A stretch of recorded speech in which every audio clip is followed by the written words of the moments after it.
terrible, awful, no good garbage. You would think this if you just read my YouTube comments, right? I hate to break it to you, but after over 200 hours, countless age transitions, and a few videos already on Civilization 7, the game's actually pretty fun. Shocker, I know, but let's dive into it a little bit more than just some clickbait titles, huh? Are there good things about this game? Yes, for sure. Are there things about this game that are kind of just straight up bad and I hope they get changed? Absolutely. This is not a paid video. There's no endorsement here from 2K Firaxis.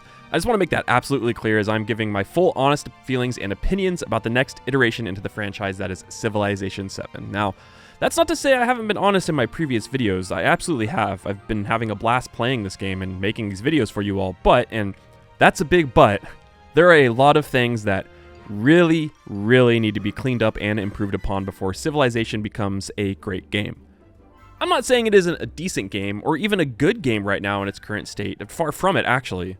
I've played vanilla Civ games on release since, oh god, I guess Civ 4 at this point. I thought Civ 3, but I'm not that old. But this is 100% without a doubt the best release of a vanilla Civ game. That's also not saying much. But with all of the fun of the game itself, Civ 7 still has a lot to improve on that ranges from outright bad to just kind of plain weird, like, why can't we name cities, to the struggle that nearly all 4X and grand strategy games suffer from, needing either expansions or DLC in order to make this game an absolutely good game. Funnily enough, quite a few of these things have been fixed since I started writing this review. I will point them out when I get there, or they were at least mentioned in a recent Firaxis dev livestream for the future of the game, which ended up happening literally right after I finished writing the majority of this review, so it does seem we're on the right track. I'm going to break down this video into a few sections. We have the Good of Civ 7, the Bad of Civ 7, the meh and kind of weird of Civ 7, and then we have my wish list, thoughts for the future, and just my conclusion on the overall game. This is going to be a fairly lengthy video, so I do apologize in advance, but I have a lot of thoughts and feelings about this game that I've been saving up for about an entire month now, and I really need to get them out. One more thing, I'm going to keep reiterating this throughout the video because people are going to take my negative points about the game and be like, I told you, bro, I told you about them stairs, bro, because my bad in this list is a little bit longer than my good. But that's not the case. I do genuinely enjoy this game. I'm having a lot of fun with it, and honestly, if the improvements are made onto Civ 7, the game is probably going to be one of the best of the Civ franchise. The length of the bad section is not necessarily a reflection on whether or not the game is a terrible game.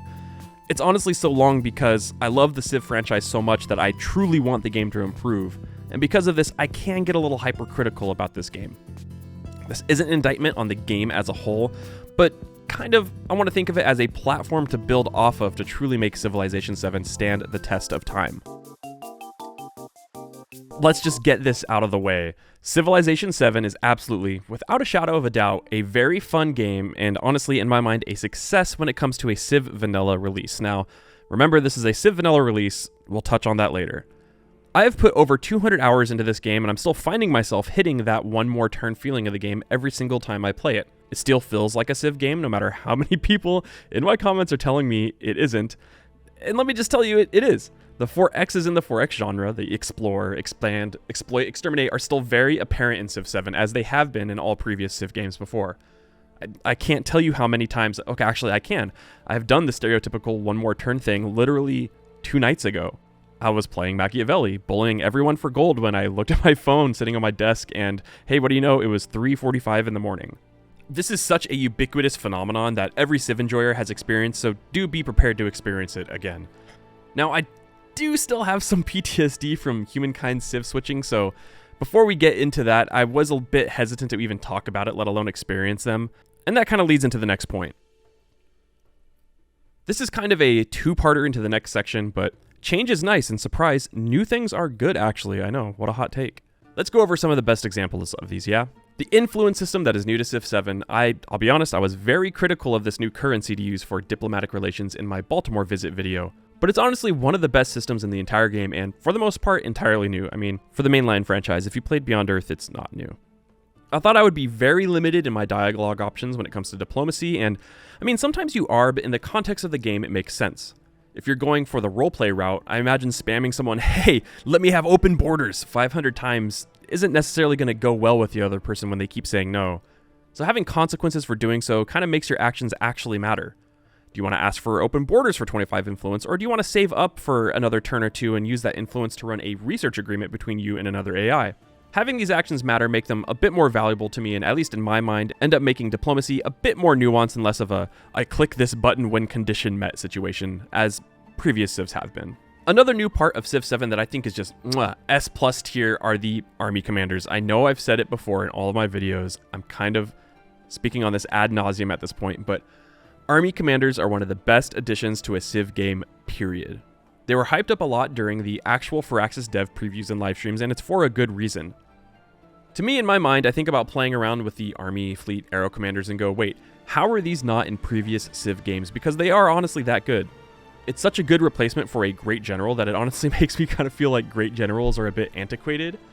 It's a nice change of pace. You kind of have to rewire your brain to think about units as expendable and have the importance of keeping your army commander alive in the back of your head instead. And I'll be honest, this did take me a little bit because I'm so used to Civ 5 and Civ 6 deity early games where you generally just want a solid core group of highly promoted units and then use your generals accordingly.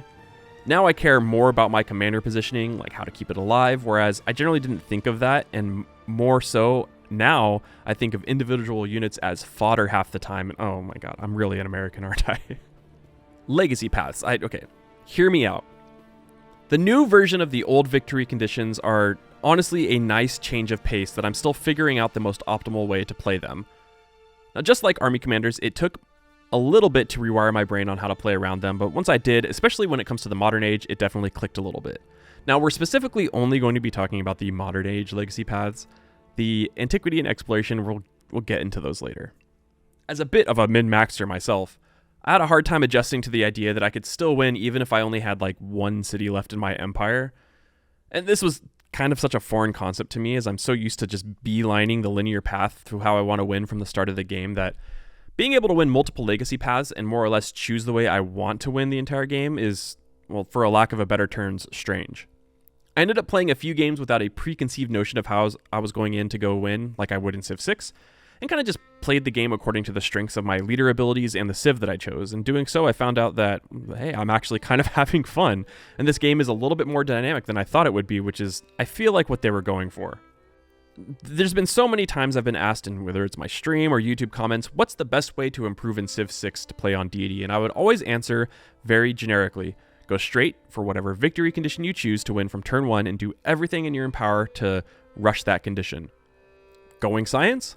Play a good science civ, build lots of campuses and get a lot of good adjacencies. Domination, build many units, slap many civ. Now, this doesn't imply that Civ 7 isn't dissimilar. I mean, if you choose to go to the science route, you're definitely going to lean more towards that victory type than others. That is true, but it is a whole heck of a lot less linear and forgiving if you decide, I just kind of want to play around and rack up legacy path points for multiple victories and just see which one I end up on top and choose that for the condition at the end.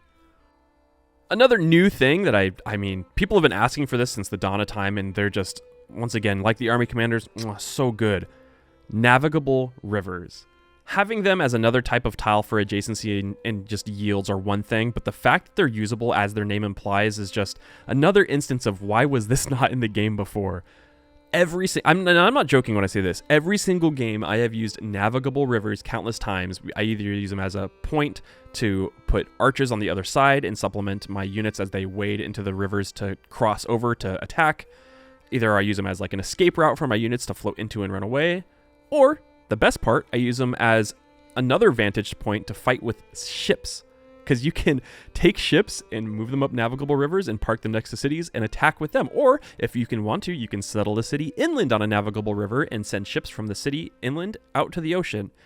It's just, I don't know, it's a very simple change, but I mean, what a change it has been made to the game. It does sound a little silly and superfluous when I say it out loud, but I'm seriously being real. It's such a good change. And this kind of leads to the next point. The game itself feels really, really good in the general sense when it works. Outside of some issues that, once again, we'll talk about later, the things that work together work seamlessly. Leading again with diplomacy that I mentioned, a critical part of my first early access video, as I mentioned, is not one of my favorite parts of the game. Now, while there's room for improvement, there are a lot of ways to go about actually interacting with the AI compared to Civ 6, for example. You can use espionage to hinder the AI's happiness, to steal tech, to denounce them because their army is on their borders. I mean, that change alone is just absolutely welcome. How many times have you been playing a Civ 7 or Civ 6 game or even Civ 5 game, you notice that the AI just has 7,000 troops on your borders and you're like, well, they're about to declare war on me. I can't do anything about it. Now you can denounce them, and it forces them to use the influence to spend to either say, yeah, I won't attack you, or yeah, I won't attack you, but if I do, it's going to cause massive relations and war support issues. Or 3, they have to declare a surprise war on you immediately. That's just little changes like that is super nice. And this also comes down to the smaller details. The AI settles too close to you.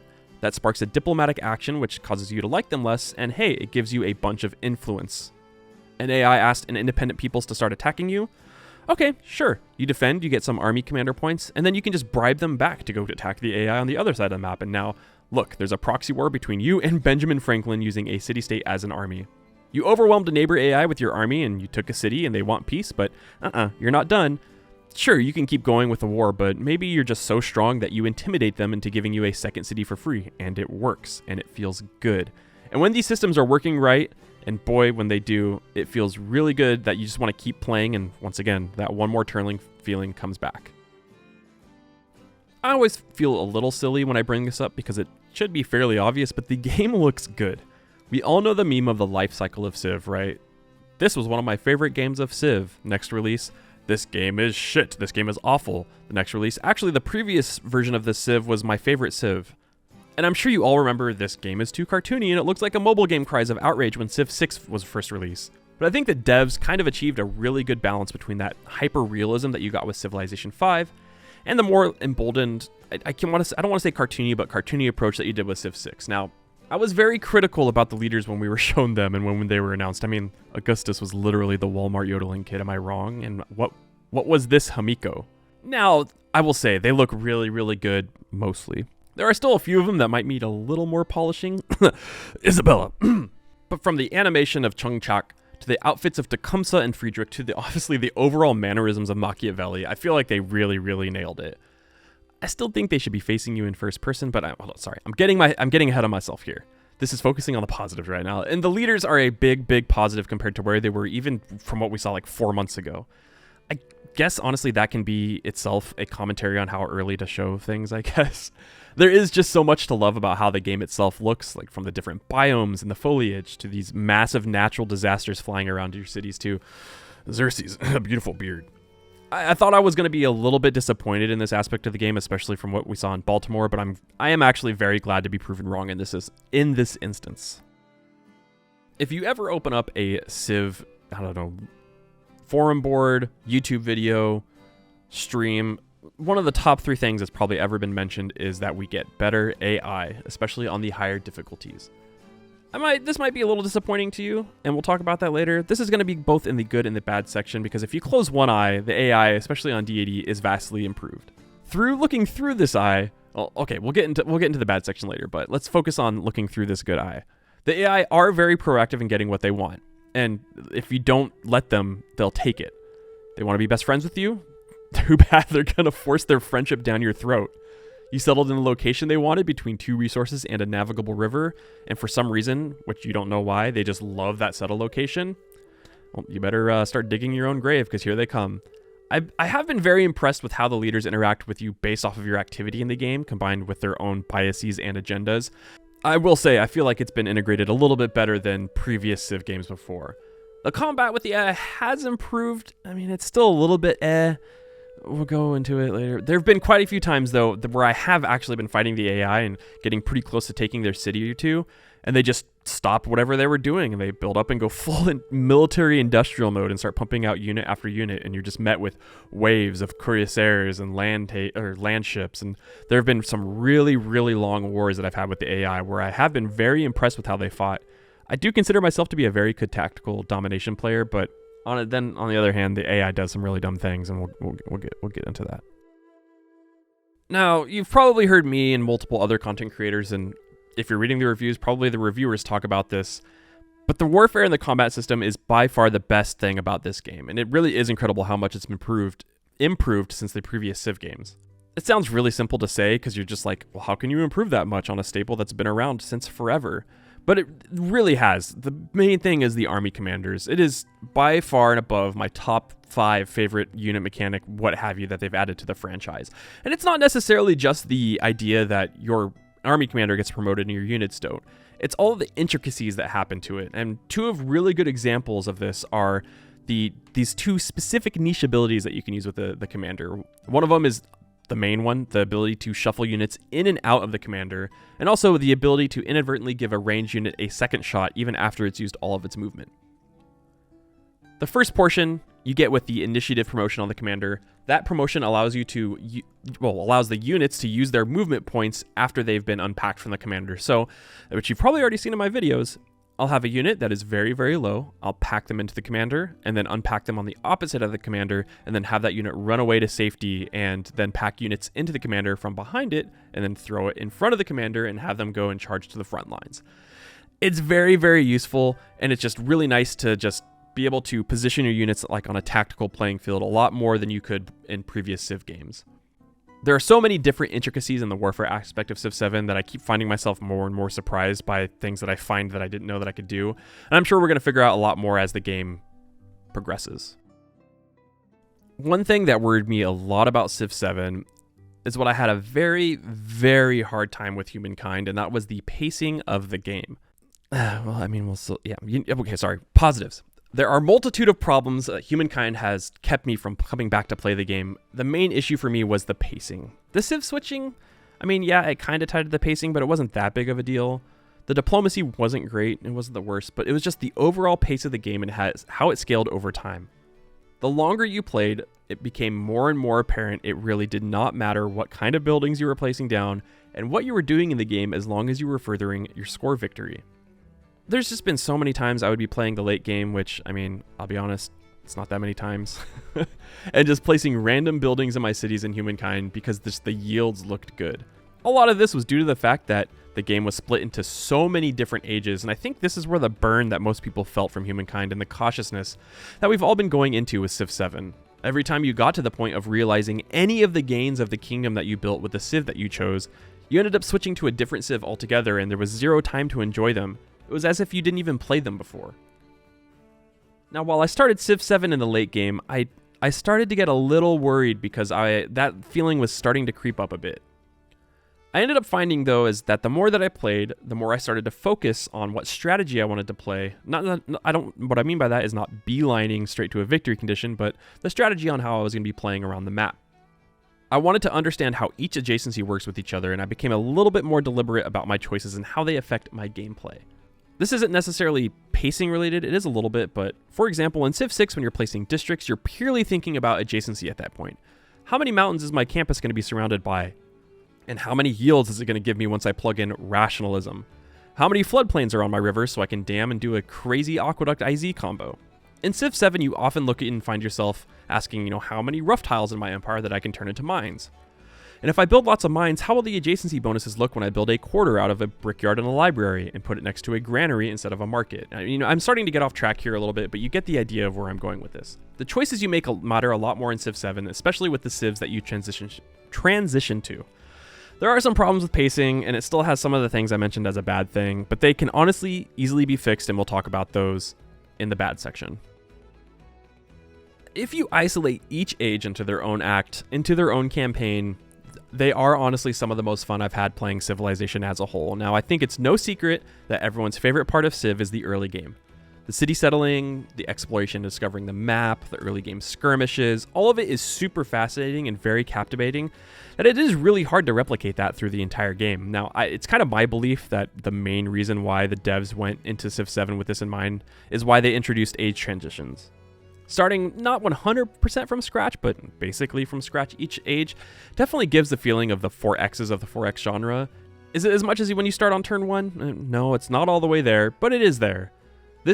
For me, this will breathe life into the multiplayer aspect of the scene. Now, I'm not talking about the competitive multiplayer scene, so CPL, put down your pitchforks.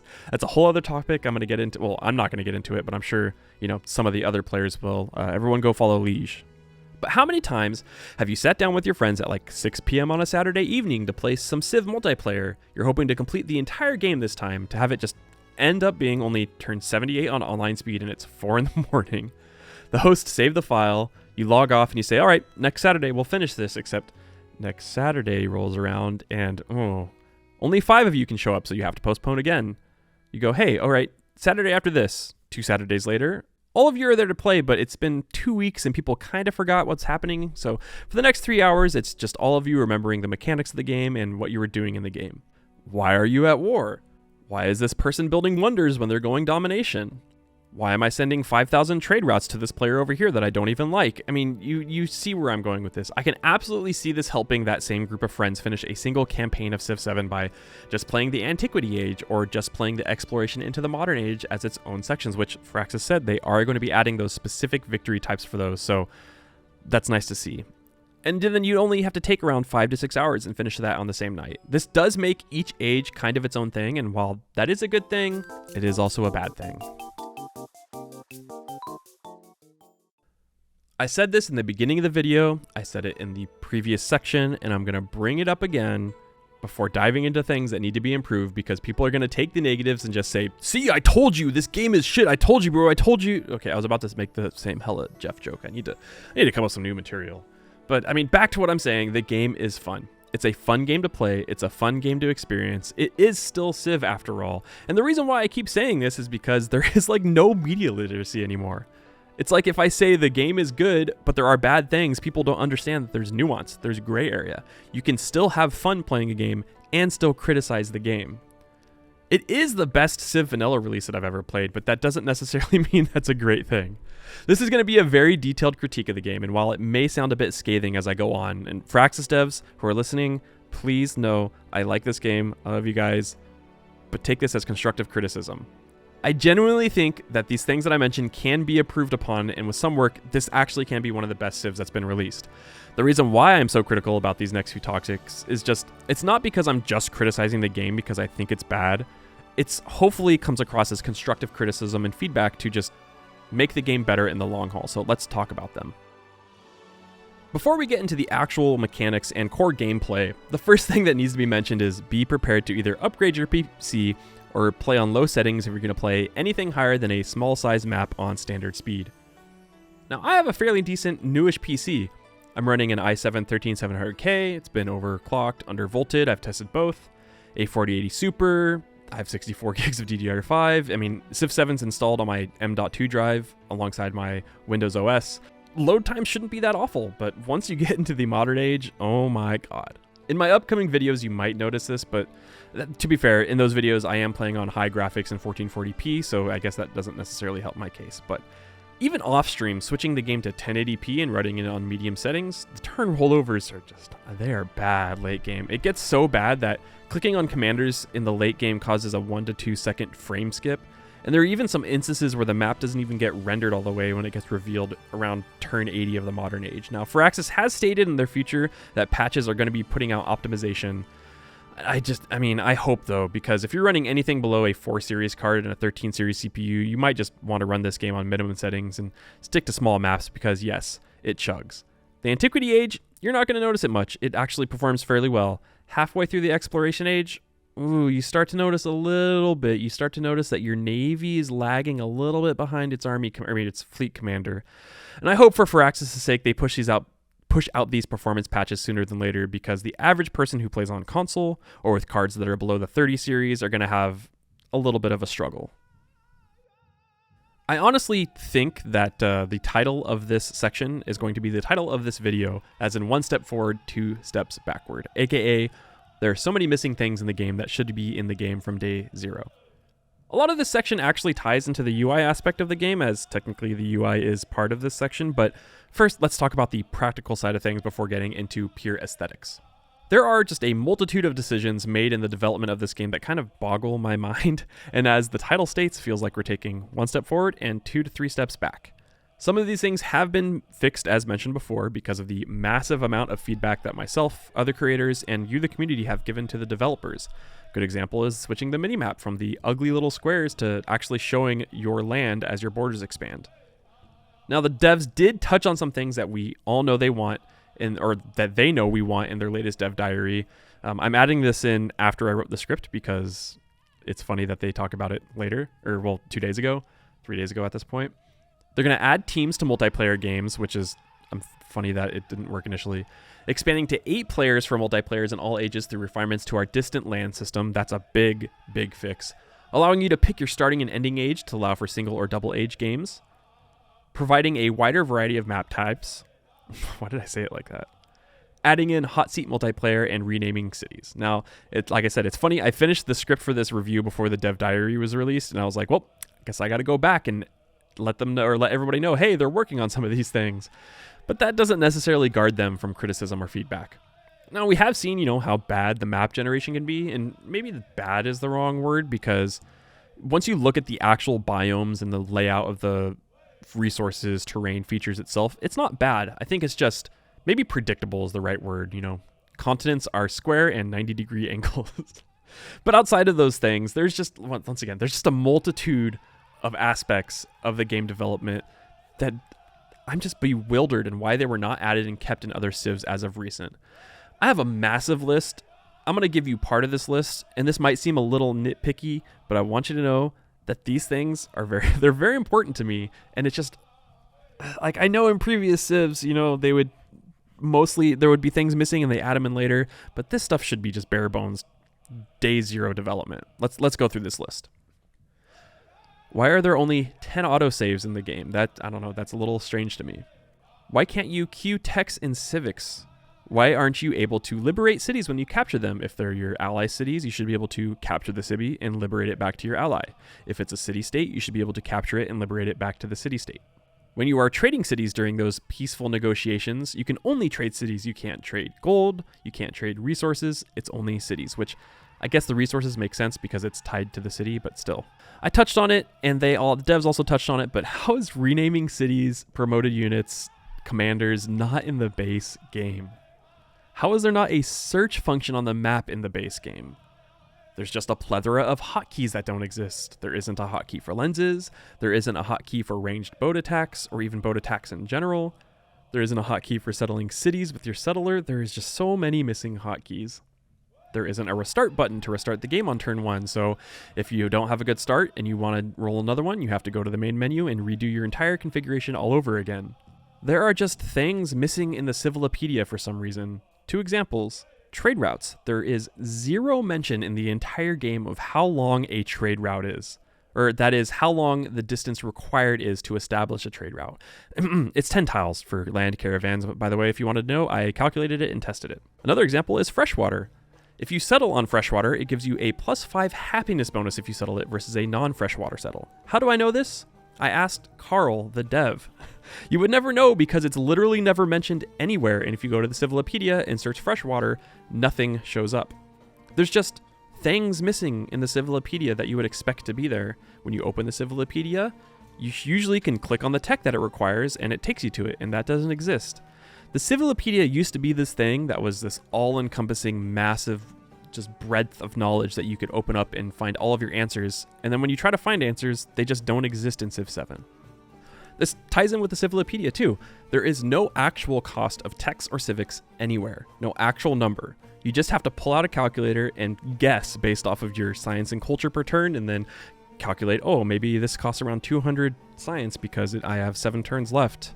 The same thing is for happiness and celebrations. You have to guess when you get a narrative event, when that adds 75 happiness to your celebration, okay, calculate your happiness per turn, go to the section that says, oh, you have 15 turns left until your celebration, and then that's how you get it. It also doesn't exist in the Civilopedia either. If you go and you search for writing, it doesn't tell you anything about how much writing costs. It just gives you a description of writing and then the bio. This kind of ties in again as well, but there's 0 indicator on whether or not a city has a city connection except for a road. And that is the only indicator. But if you have a settlement in a distant land, good luck. I don't know how you're going to figure it out. There's some just a weird idea, like production queue weirdness. In order to move things in the production queue, you can only move them up. So if you have 3 things queued and you have something all the way at the bottom, you have to click the up arrow on it, then move your mouse up to where the thing moved, click the up arrow again. But if you wanted that second thing to be at the bottom of the list, you can't click down arrow, you have to go to the thing on the bottom of the list and click up arrow again. like it it shouldn't be super complicated. Just drag and drop things, just add a down arrow even. I don't know. We'll get into the UI part of that, but the production queue stuff is just weird. World Congress is gone again. Now this one it makes a little bit more sense because the game ends around the beginning of the Cold War, so fairly after when the UN was founded. It's a bit more forgivable, but it is gone. I imagine it will be reintroduced as a new age is added to the game in the future expansions, but right now it's just another system that's been taken away from multiple games at this point. Loyalty is gone. We'll get into it later on, but it wasn't the best system of the game, but it fixed a massive issue that plagued Civ 6 vanilla for a long time, and that issue is back again. At the end of the game, there's no way to go back and look at the stats of the game, the map. You can't just play one more turn. You can only look at the legacy path progress, look at your experience that you got for your leader and your foundation, and then go to the main menu. It would be nice to be able to play one more turn or leave the end game victory screen after you win and look at the map from previous civs, but you can't do that. You can kind of see where I'm going with this, yeah? This is a massive list, but the list just keeps going on and on and on and on, and I am bewildered, I guess, befuddled, boggled. I don't know why are so many small things like this just completely omitted from the game. And it's not like they're extra complicated systems that confuse the average player. If you've played a Civ game even for like 40 hours at this point, it's kind of second nature, and they're not there. And that brings me to a massive part of the game that is missing, that for me personally I really, really miss. Quick movement and quick battle animations, and it's not necessarily because of what you think. Well, I guess it is a little bit. If you thought turn timers were long before in Civ, you are not prepared for late game standard size maps, every single AI unit moving at the same time, trying to complete their battle animations before it goes to the next turn. Having all of these systems go at the same time is supposed to make this a non-issue, and supposedly it's supposed to not work this way, but I mean, look at the latest multiplayer dev live stream. Tim was attacking Jose Rizal, and the slow movement of the land ships and the heavy guns literally took like 3 to 4 seconds to move to their spot before they started attacking. Like, I mean, yeah, the animations are really cool. I know you guys spent a long time working on them, but when they start to actually impact the game, it starts to become really, really tiresome. I genuinely hope that quick movement and quick attack is brought back into Civ, and I don't know why. I have no idea why it was taken out. I mean, I don't even really need to talk about this, just let my comment section help. Before we get into the actual parts of it, these little health bars, they need to go away. This is like straight something out of like a DOS game from 1994. Like, what is it doing in a AAA game? Okay, sorry. This is going to be split into two parts. The actual aesthetics and the usability of the AI. I don't know what it is about modern games, in tech in general, for like the past 10, 15 years, where they just keep doing this awful, horrid faux minimalism. This white text on transparent gray backgrounds and lighter gray on darker gray and different versions of those gradients on parallel colors. And it reminds me so much about what I hate about new decor and new housing in general, aka the millennial gray.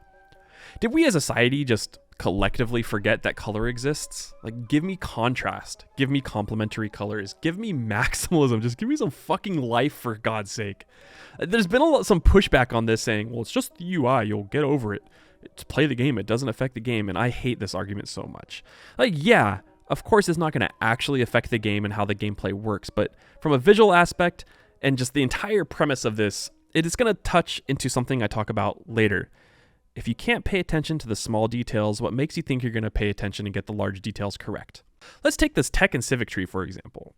Even though the civic and techs change to a brown color and their icons regain their contrast, it's still very hard to differentiate between what techs and civics you've been researched, what you still need to research and unlock, and what you're actually researching. There is a small blue overlay, but even then it's very hard to tell what you're currently working on versus not. And it's funny because there's just some really simple changes that can make this distinction. Maybe add like a glow effect on the border of the tech that you're currently working on. I don't know. It feels very simple. I know this kind of goes in the age-old argument of like engineer arguing with the marketing and sales team, but this just feels very simple for me. This also goes with the other aspects of the game too. It's not just the tech and civic tree. the social policies, the picking your pantheon, your government section. There's so much of it that is just gray on gray on gray on gray, and I hate it. So I'm not trying to be mean. I'm not trying to like denigrate the devs themselves, but when you see things that need feedback and critique, you have to call them out, because otherwise they're not going to get fixed. And this also goes with the icons. I mean, this doesn't bother me too much, but some of these icons are literally like 2004 Microsoft clip art. I don't know, man. Moving past the actual aesthetics of the UI, I mean, a lot of people are going to go for the UI, and that's it. You know, they're going to be like, oh, it's ugly. And I can move past the actual aesthetics. I mean, realistically, if we look back at Civ 5 and Civ 6, there's a reason, specifically in Civ 6, all of us use Sucretax mods. There's a reason why in Civilization 5 we use enhanced UI. That's because more often than not, the UI is the least of the devs' problem when it comes to fixing the game. But the actual user interface portion of the words UI has a lot, and I mean a lot of work to be put into it. Let us take the city details section, for example. It uses a nesting system to break down and give you your details about your city. Now, I find this to be very tedious and an unnecessarily complicated way to view what your city is giving you. Why in the year of our Sid Meier 2025 are we using a system like this when every modern and 4X grand strategy game uses a shift tooltip system that has proven time and time again to be better? I mean, we could even just use Civ 6's system where you hover over the yields and it gives you the yield breakdown. And then you click on the city and you go to the building tab, and it just shows you the buildings on the page, and it gives you what the buildings do without clutter, without ugliness. I mean, this is what I mean when I'm saying some of the design decisions just like absolutely boggle my mind. Additionally, it lags. I don't know what it is, but whenever you open the city details screen, my FPS goes from like 200 to 40. I do not understand why it lags so badly. I'm sure that will be fixed when it comes to just like optimization stuff, but whoa. Another portion of this is you don't even get all of the information when it comes to details in the game, especially when it comes to this screen. Now, say your city is kind of stagnant and you notice, oh, I actually have -7 happiness in the city that's dragging its stats down. Let me click open the city details. Let me unnest everything, scroll all the way down, and you're like, okay, oh, here's the unhappiness section. But then you're met with this, minus deductions. Minus deductions from what? What is causing my city to be unhappy?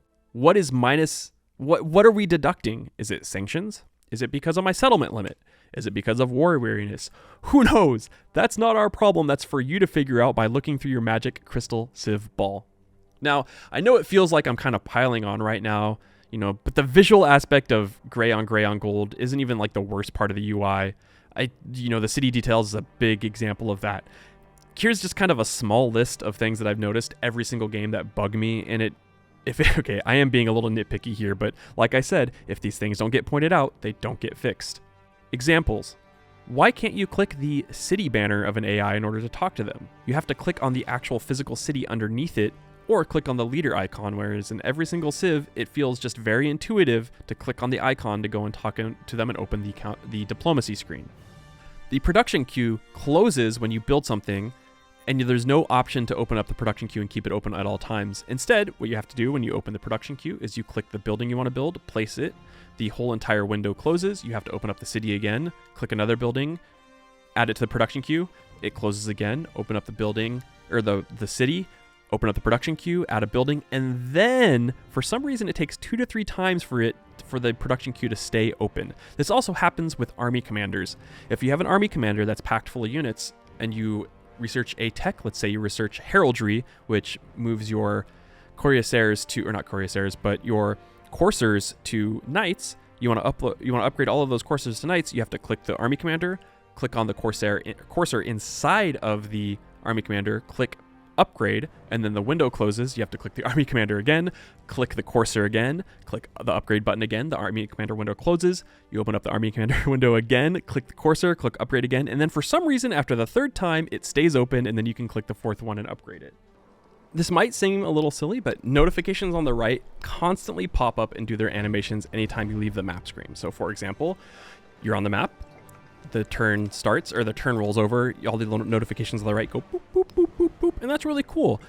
So you're like, I need to talk to someone. You open up the Diplo screen, you talk to the AI, it closes, and then the notifications, all 10 of them go boop, boop, boop, boop, boop, You might go, that's really not that big of a deal, Boast. And generally, it's not until it's turn 90 on the modern age. The game is lagging. Every time you open a screen, you hear boop, boop, boop, boop, boop, and there's 30 notifications on the screen, and it happens 40 times every single turn. It's just like, it's small decisions like that where just have the animations play out on the first portion, or right when the turn happens, and then just leave them there for the rest of the turn.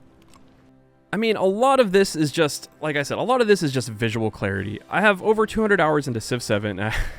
I literally found out yesterday that you can research writing immediately after pottery. You might be going, Bose, what are you talking about? Now, if we look at the tech tree, based off of visuals from every single tech path in this game, it makes it look like you need to go pottery and sailing in order to research writing, but nope, you can just go pottery right into writing. It's only after learning this and taking a super detailed approach to the tech tree that you can see a tiny little break in the pathing arrows. That shows you, indeed, you can just go into writing after pottery, and there's literally one thing that would solve this, being able to queue your techs. If I would have just been able to click writing, it would have shown me that I could queue pottery right into writing. Or, you know, some better visual clarity too. Like, I don't understand. I don't understand. I don't want this to be a video where I'm just picking apart every single little decision that I don't agree with in regards to Civ 7, but some of this stuff needs to be pointed out because I'm going to say it before, I'm going to say it again. If it doesn't get pointed out, it doesn't get fixed. Now, before we hop into this section, they did mention some fixes to these. They are in the works, or at least in the future, but we can still talk about them for a little bit. The first one is the refinement to the distant land system, and then providing a wider variety of map types. This also kind of jumbles into map generation.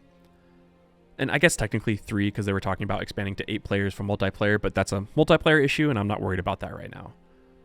The map generation, I mean, I did say it was good. It's not great. It's good.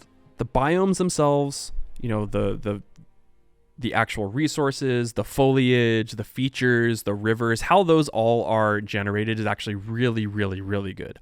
I will give Firaxis their kudos on that. It works really, really well. But the actual physical continents, man, as someone on like Reddit the other day was like, what's the matter? You don't like the monolith? I mean, no, not really. It does get pretty boring after a while when you know that on the other edge of the continent, there's just going to be a continental shelf that goes from pole to pole. And having literally 6 map types, which, I mean, let's be realistic, we have 5 map types. One of them is continents and the other one is continents plus. Only having 3 sizes as well, tiny, small, and standard, it's just, I'm very excited for a wider variety of map types and better map scripting. Speaking of map sizes, this also ties into the Antiquity Age Civ sizes. Now, Ed Beach did mention they want to expand to 8 players for multiplayer, and I think that just kind of works alongside of having maybe 4 players on the homeland and 4 players on the distant land. But when it comes to single player, I really think, I mean, this might be solved if we add a Pangea map to the game, but if you're playing a standard size map with 8 players, you versus 7 AI, only 5 of you are going to start on the main home continent, and the other 3 are going to spawn on the distant lands continent. Now, this is basically how it works when you played continents maps, right? 4 of you are generally on one continent, 4 of you are on another, or 3, 3, and 3, so on and so forth. But it starts to get really, really boring when you have just the same 5 civs. Well, it's not the same 5, but just having 5 civs to find on your continent over and over again on a standard size map. It tends to get pretty stale pretty fast.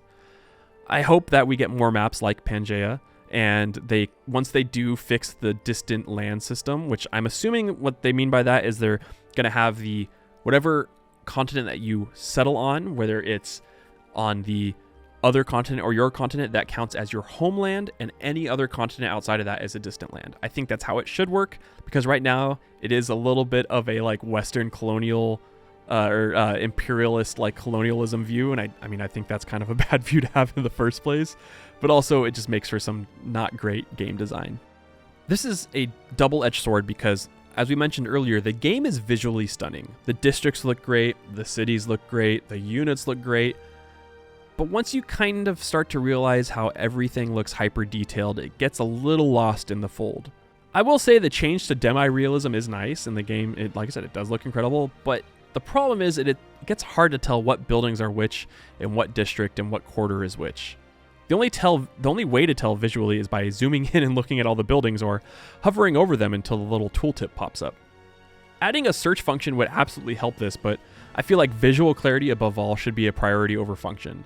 In Civ 6, for example, you had buildings grouped based off of their districts. Campus buildings were blue, culture buildings were purple, etc. They were based off of their district, and this made things very clear and helped with clutter. It is, it's a little different, I get it, because those buildings were strictly for their district. A library could only be built in a campus. But just adding small little details to already built libraries, maybe like little blue notes or highlights, or whatever color that responds to their color palette, would just make it visually a massive difference. It starts to get hard to tell where things are after a while, and once again, this makes using specific aspects of the game difficult. There are some great people that require you to activate their abilities on specific buildings. For example, with Greece, you have the Logios ability that needs to be activated on top of an academy, and unless you know exactly what the academy building looks like, it could be damn near impossible to find it unless, 1, you remember exactly what tile you put it on, 2, you go to the city details and you look through the buildings list, and then you go, oh, I guess there's an academy in here. 3, you hover your mouse cursor over every single district that you've created in that city until you find the academy. And then 4, unfortunately, the way that I do it, you just move your Logios around the districts until the button to activate its ability comes up and you go, hey, I guess I found the academy. This goes along with the UI problems from earlier, but visual clarity would fix this. And I did touch on a few things in the UI section that were related to this, but it also extends to other aspects such as the production and building city queue. This is a problem with humankind. This seems to be a problem with newer 4X games in general. There's just zero thought into how to differentiate these buildings, and too many buildings on this list. Once again, this is kind of the, engineer versus sales marketing team. But when you have to scroll through this massive list of buildings to find ones that are relevant to you, and it ends up being the third from the bottom of the list, I feel like that's kind of bad design. This is maybe where a nesting or a listing system comes to mind, but not in the way that they currently have it. You could literally even take a page out of Civ 6's book and have it bracketed off, where instead of having a campus section, it would be science, and it would give you a list of buildings that apply science to your empire. Instead of having, encampments and military, there would be a production section where these buildings give you production, and so on and so forth. This also applies to units as well, and it kind of ties back into the UI icon issues, because once everything starts to look the same and blend in together, without visual clarity, all of your choices tend to be cluttered and visually unappealing, and then this does tie into the late game aspect where you're like, well, I don't really know what to place down because everything looks the same. If everything doesn't look the same, if we have some diversity in color and diversity in what buildings look like, it makes things a lot easier. The Civ AI, a love-hate relationship in the community. I touched on how the AI does make good decisions, but how about the other end of the spectrum? How about we look through the bad eye? The first thing to say and to get out of the way is yes, it's better than Civ 6. It's better. There's zero discussion about that. But that's also like saying Civ 7 Vanilla is the best Civ Vanilla release. While most of the time the AI is fairly normal, more times than I'd like to admit, it just does some very bizarre things that they replicate in almost every single game. The biggest one that I hope to get remedied is that the AI sometimes treats their army commanders as basically scouts. You'll be battling them, they're moving their units in this big battle, you're like, wow, the AI is doing really well, they're moving units in back and forth, they're taking 2 of mine and I'm taking 3 of yours, and you're like, oh, this is interesting, and then you look down at your borders and you see an army commander and you're like, oh god, are they about to do a Giga Chad 5-head move and unpack a whole army of cavalry on my doorsteps? But then you realize it's fortified there, and then you load back 15 turns before and you notice that that same army commander has been fortified in that position next to your borders for 15 turns. Because what else is an army commander going to do? Is he going to, command his units? No, he's going to sit in his tent. Not only that, but they seem to frequently just throw these commanders into the front lines of the battles without any care or thought, as they soak up damage and die to 2 volleys of archers. I know that the devs are aware of this, and as far as I know, they're working on it, but every time it happens over and over again, that Michael Scott face where he's going, yikes, that's how my face looks. Sometimes they still do throw random units at you too, they'll have an archer fortified in a city, and then all of a sudden, it's right next to 2 of your cavalry and fortified instead of taking a shot at one of them through the city. I don't know. The biggest issue for me that plagues Civ 7, and it's something I mentioned a little bit earlier, is the way the AI settles.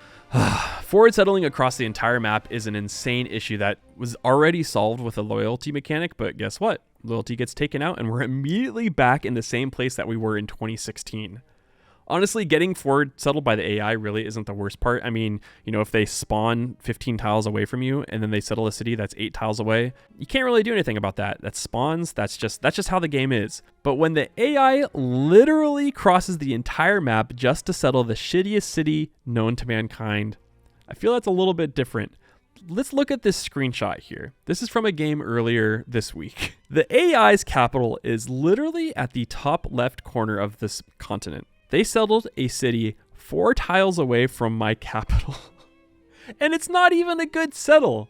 If it was a settle that had some resources, I'd be like, okay, cool, I understand what you're doing, but it's not. There's no resources for them to gain. And plus, they can't even use the resources because, hey, they settled the city and that city is not connected to their empire. I mean, guess what? I guess I get to take over that city and have 1 point towards my legacy path. I mean, I guess that's nice, but it feels really, really bad when you're trying to play pacifist and you have open borders with this AI, and then 30 turns later you see a settler from each civ just skip through your lands to inhabit the barren tundra below your city. And it's not even the worst part. This civ's 3rd city. That means it's turn 81, they're settling their 3rd city, which means this was their 2nd settler that they made, and they spent like 30 to 40 turns sending that settler all the way across the map just to settle this. I mean, okay, sorry. Calm down, Boes. It's okay. You get the picture. Like, most of the time, the AI is fine, but when it makes decisions, it makes really, really bad decisions. And maybe this is part of the AI. It is part of the diplomacy as well. But there are some options that are just kind of out of your control when they shouldn't be. So a really good example of this is the negative modifiers that happen towards your relationship to other civs. And some of those should be a choice, and right now they are not. The forward settling is one, where if the AI forward settles you, you automatically get a -20 modifier for settling close to another civ's capital. This happens whether or not you do it or they do it. Yes, that means if the AI forward settles you, you get a negative modifier towards them. It looks like it's applied as they're a negative modifier towards you, but it's technically a negative modifier that you're feeling towards them. Another example is Xerxes in my last playthrough. He eliminated a civ, and there was automatically a negative modifier added to our relation even though we were friendly. This took us to being friendly to neutral, and because of this, I could no longer initiate endeavors because he would just keep rejecting them. I wasn't unhappy that he completely eliminated that civ. I mean, in fact, I was glad of it because it was Augustus, and he kept declaring war on me, and he kept attacking me, so if anything, I was happy of it. But because of how the game works, it's just a negative modifier added, and now I feel like it should be representing my feelings based off of my actions, and those should be optional. I mean, there's already a button that says denounce the AI for having units next to your borders. I feel like in situations like that, there should be a denounce the AI because they settled too close. I mean, there was that already in Civ 6 with the Diplo section where you would click ask the AI to promise not to settle near your borders. Why can't they just take that and make it a denounce the AI for settling near your borders? Or denounce the AI for entirely eliminating a civ and not just assigning a negative modifier. Like, I don't know. I feel like that's just lazy. I'm going to combine these like 4 sections into one section because they all tie into each other. And it's kind of the reason why each of these sections exist in the first place. While I said in the Good of the Civ 7 section that the pacing is fairly good, that comes with a catch. I do not have a problem with civ switching. I want to reiterate that. I don't have a problem with civ switching. I necessarily don't have a problem with age transitions either. I have a problem with how they are currently implemented and how the comeback catch-up mechanic influences how you play the game. I have been finding myself play with the extended version of the age in almost every single game now. When you're setting up your game, you can set the age length during the game setup to 3 different lengths: abbreviated, standard, and long, and I set it to long every single time because of how the game feels, and because of how the pacing works before the age transition starts. I did mention that I wasn't too worried about the humankind aspect of happening in Civ 7, but that's mostly because I almost exclusively play with the ages extended. If I didn't play with the setting enabled, then the pacing just starts to feel very wrong, and a bunch of decisions just start to feel off, and that late game humankind aspect does start to feel in the game. The first example I'll use is some of the social policies. A really good example is New Deal. This policy card gives you 30% production to wonders, but if you're playing, you don't even have to be playing deity. If you're playing the game correctly, and you're playing where you're supposed to be beating the AI, that 30% production only helps maybe build like 1 or 2 wonders max by the time you unlock it. Another example is in the last few techs and civics of the age. In the Antiquity era, you don't unlock flanking until the second to last tech on the bottom side of the the tech tree, which is military training. That tech unlocks unit flanking. This was unlocked basically by the 4th civic in Civ 6, and it's locked behind one of the last techs that you get into the Antiquity age. The issue with this, from my experience on the standard age length games, is that if you're actually wanting to use the flanking mechanics in the Antiquity age, you don't really get it.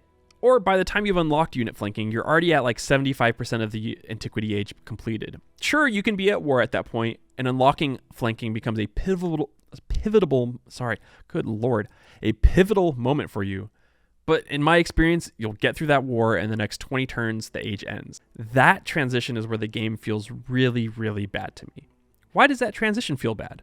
Because the comeback catch-up mechanic they have in place in the age transition itself. You make this nice army, you're roaming around, you're putting all this infrastructure in place to utilize these specific mechanics based off of the Antiquity age civ that you picked, only to have that more or less be erased and have to start over from scratch to experience those benefits again. Now, while you do start off the new age with your original commanders, you only begin the age with a specific number of units that are generally summed up as 4 to 6 infantry units, 3 to 4 range units, and a naval unit to explore with. The weird problem that I've had with this is honestly kind of a catch-22, and I feel like the developers shot themselves in the foot with this, because even though the catch-up mechanic exists, I still find myself rolling the deity AI. However, because the catch-up mechanic exists, I find myself having to go through that first 50 turns of grind, attempting to slingshot myself past the deity AI 3 times in a row, which, I don't know about you, that just doesn't feel good. The age transition itself isn't really that big of a deal overall, but spending roughly 150 turns to get to a specific portion of the game, only to have it feel like it doesn't matter, and then you have to do it all over again twice, feels like just weird game design at best, and kind of bad game design at worst. I have mentioned it to the devs in my feedback, like, don't get me wrong. I feel kind of bad, I wrote a dissertation of feedback to the devs, and I hope they understand that this is coming from a place of love. But the comeback mechanic either needs to be changed, or they need to reinstate and add a game mode, or basically an option called Classic Civ mode. I understand it goes against the ethos of Civ 7 and the entire premise behind the mechanics of Civ 7, but the overwhelming amount of feedback that I've received, either comments, DMs, mentions in passing, and even myself and other people who have played the game, is actually kind of overwhelming. I kind of find myself being edged along throughout this entire age, and it feels like there should be this big climactic event. Okay, Boast, you're doing this on purpose now. This big climactic event, only to see the big gray banner that says, Antiquity Age over. And then you're met with a screen that tallies up everyone's points. Now, again, stated earlier, this entire review was started before the final dev live stream, and Ed Beach did say they're going to look at victory conditions as the game goes along and tweak them and adjust them based off of the feedback they get, as well as add specific conditions to each age, so you're not just racing for points each time. If this gets implemented, I feel like this honestly would drastically help this feeling of being rushed just to maximize your points instead of playing the game, as getting all the way down the legacy path right now kind of feels like that. I would love to have to accomplish something by going down the culture path, for example, in the Antiquity age, and once you build the certain amount of wonders that you need, you unlock a specific wonder that you have to build that age, and when that wonder is built, then the age progress goes, okay, you have 10 turns left until the end of the age. You know, the same thing with like the science aspect of it. If you go down and you get all of these codices, you have to build like the Great Library, and you have to put X amount of codices in the Great Library to unlock the portion that says, all right, Antiquity Age progress 100%, you have 10 turns left. Right now, you just get little notifications on the right that say, hey, just so you know, you're at 80% of the age progress, which doesn't do anything. This ends up impacting the rest of the game in a ripple effect that I was not expecting at all while playing. And it's just funny how changing one little aspect of extending the age helps dramatically.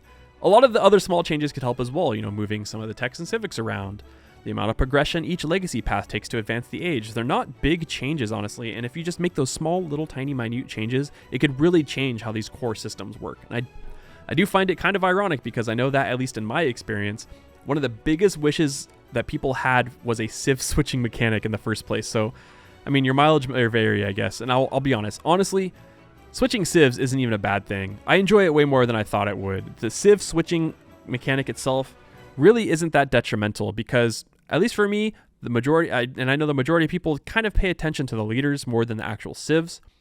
And the way that the transition actually works with the civs It doesn't actually erase your bonuses. They're still there. But the way the game plays right now, the other aspects of the transition ends up hindering the game more than helping it. I call this section because it's not necessarily a bad thing for me. I just thought it was a little weird that these things were either implemented in Civ 7 or they just kind of I don't know how I feel about them. The lack of civs was something that kind of irked me a little bit throughout the entire Civ 7 process. When they revealed the civ switching system and then followed up with a mention that, hey, we're going to have more civs introduced in Civ 7 vanilla than any other civ previously, I immediately was like, oh no, that means there's going to be like 8 civs per switch, isn't there? And guess what? That was correct. This is in the mess section because this will be technically solved once, basically all the expansions and DLC have been released and we have like something 20 plus civs per age. But right now in vanilla, especially in Antiquity Age, the revolving door gets kind of old pretty fast. I am glad that there are a lot of leaders on release because, like I said earlier, honestly, I pay more attention to the leaders themselves, albeit I do still call them by their real homeland. For example, I end up calling Napoleon France all the time, even though he's playing like Mongolia in the Exploration Age. This isn't too big of an issue, like I said, because it is going to get solved as time goes on. But I always thought it was a bit weird to do technically when you're introducing a major portion of your game that is technically not true, but is technically, If you look at every single civ that's been released since, the year 2000, you really shouldn't be surprised at this point that after the vanilla civ is released, there are a plethora of civ packs that end up getting released, as well as expansions later on through the game's life cycle. Now, I want to point out, I'm not saying this is a good thing. This is just how it's been for a long time. And I keep seeing a lot of posts. I'm looking at /civ that are like, what do you mean there's a DLC that comes out 1 month later after the game? Like, yes, there is. And it's always been like that, at least as far as I can remember. Hell, look at Civilization 6. Civ 6 releases on October 21st, 2016. The Aztec pack is released November 19th. But if you pre-ordered, you got to play Montezuma early and immediately. Then the Aztecs end up being a free DLC that everyone had in the base vanilla game around 3 months after release. 1 month later, December 20th, Firaxis adds the Poland and Vikings pact, respectively, to be purchased, which only adds Poland as Jadwiga, as the scenario, as well as the Viking scenario. There are 3 wonders and city-states are added as well. But 2 months later, the Australia pack comes out, which adds John Curtin and Australia, Uluru, and the Outback Tycoon scenario. 1 month later, the Persia and Macedon pack comes out, adding Cyrus and Alex, as well as Mausoleum of Halicarnassus, Apadana, and the Alex scenario. 3 months later, in July of 2017, the Nubia pack comes along. Then 3 months later after that comes the Kamai and Indonesia pack. And then finally, a year later, we get a new map in that pack. And then nothing is released until Rise and Fall comes out 6 months later in the Rise and Fall expansion pack, in which everything else is added to that expansion pack. This isn't new territory for the Civ franchise, and I wonder if it's because, one, it's been an entire decade since Civ 6 was released, that it's kind of been forgotten about at this point. And 2, a lot of the Civ 6 fandom might be fairly younger because of how successful Civ 6 was and because of the marketing they did for, having Civ 6 free on Epic Games, for example. I keep being a little puzzled every time I would see a post on Reddit about it. Now, I also want to say, I think this sucks. I'm not agreeing with this. I'm pointing out that this has always been like this, but I do hate this system. I hate that the state of the games industry is at this point where you have to buy portions of the game meal piece at a time, but I don't know what to do about it. I don't have any answers for it. It sucks, and I don't agree with it. But what are we gonna do? Tell me, what are we gonna do? Because I don't know. It should be no secret, I'm not the biggest fan of the crisis system. The reason this isn't the meh weird part of Civ is because it's just my personal preference. I'm not a huge fan of RNG. That's why I generally don't really like playing roguelike games. And this is also why I never really played with Apocalypse mode enabled in Civ 6. So a system that exists kind of only to punish me as a mechanic as the age ends it's not a fun mechanic to me. There are people who will find this fun, and I'm sure the majority of you might. But for me, that's why I put this in the meh section, because it's kind of just meh. The plagues were really cool because, you'd all of a sudden you have the plague happen and you see literal visual plagues on them. And if you have units stationed on those districts, those units take damage. But as the crisis continues, you're required to slot in policy cards that give you debuffs. Some of them are unhappiness. Some of them are maintenance cost to your units. I mean, this is where you see all that city flipping that happens in previous videos. And I want to say I am completely cognizant that the whole point of the crisis system is to be one that is mechanically out of your control. And I understand that it's supposed to be thematic and representative of a great Civ crashing down as time goes on. But for me personally, it's not a fun mechanic, and I turn it off every time, which I am very grateful that the devs even gave that option, because when I played it in Baltimore, it worried me. This one is also in the meh category and not the bad, because realistically, you really do forget that you don't have builders very, very quickly in the game as you start to prioritize micromanaging other aspects. But for me personally, I'm a massive min-maxer when it comes to the physical mechanics in games, and utilizing builders to their fullest extent was one of my favorite aspects of Civ. In Civ 5, pressing that build action button really quickly, even though it says 1 turn left, finishing that improvement in that turn, so it gives you the yields 1 turn earlier in the rollover, shuffling builders in and out of shuffling builders in and out of building wonders as China in Civ 6, keeping your 1 charge builders around, so they're used specifically in chops in Civ 6. I mean, these were all some of my favorite aspects of the game. Now they're gone. I don't necessarily miss the unit itself, but what I think I miss is the fact that you can take a simple part of the game and make it complex if you want to. Now, the only thing you can really do with its replacement is choose which tile it's connected to your city that you want to build on. And if there was anything that I would love to fix about the tile improvement system, is that right now you can only choose the tiles that are adjacent to your districts or your improvements or your city itself to build on. And I would like it that you can choose any of the tiles in your city borders, not the ones that are just adjacent. That would probably have to adjust the way that culture bombing aspect works of creating improvements, but I think that would help. This is probably something I complained about and ranted the most in my first video that I made about playing Civ 7 back in August, and this was the diplomacy style and how you view the leaders. I know this is a stylistic choice and it probably will not be changed, but the diplo screen between the players is like too reminiscent of a fighting game and it feels very awkward. I don't care too much about immersion. I mean, Benjamin Franklin didn't exist at 300 BC. But it feels a little weird to be an observer on the outside of a conversation between two people when it's supposed to be me controlling the empire and me having the conversation with the other Civ. Additionally, I also feel like it's an odd choice because all of the advertisements of the leaders, all of like the first looks, I mean, even the section when you're choosing your leader at the beginning of the game, they are all represented as the leader looking at you and making their conversations towards you, the player, and not the third person to the side. I mean, it's not a game breaker to me. I would prefer it the other way, but basically all of the feedback on all of my videos about this, it just feels odd. This one is a bit weird. I don't know, startling. I don't really know how to say this. I wish there was more narration lines from Gwendolyn Christie on the loading screen. This kind of just might be a little nitpicky thing, and I also don't know if it's an early access thing and there's more to be shown. But when you go from having paragraphs of speech from William Morgan Shepherd in Civ 5, and then in Sean Bean doing paragraphs of descriptions of the leaders in back-to-back games. The waters flood again, preparing the lands for new growth.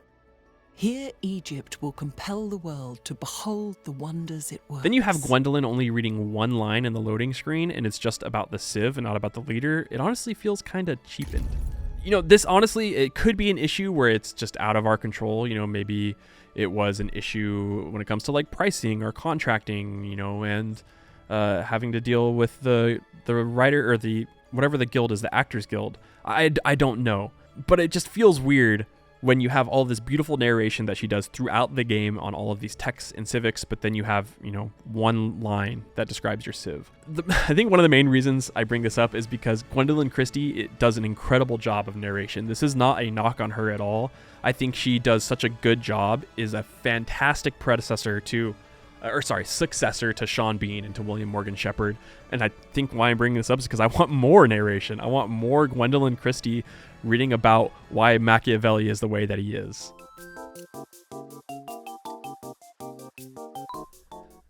So where do we go from here?